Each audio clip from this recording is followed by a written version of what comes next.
आता एक लक्षात घ्या की 91 जी घटना दुरुस्ती आहे त्याच्याखाली या कायद्याखाली जर का कोणी डिस्क्वालिफाय झाले त्याला मंत्री राहताच येत नाही.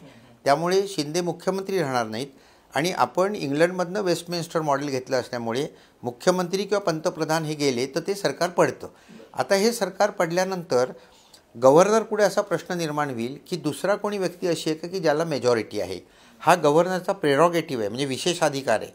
मग ते बघतील की बुवा बहुमत आहे का कोणाला, आणि तसं का नाही मिळालं त्यांना. आत्ता मिळू शकेल कारण हे 40 बाहेर गेले तर अजित पवारांचे 40 त्यांनी ऑलरेडी आत घेतलेले आहेत. म्हणजे त्याच्यामध्ये त्यांचं राजकीय काही धोरण असेल त्याच्यात मला जायचं नाही आहे.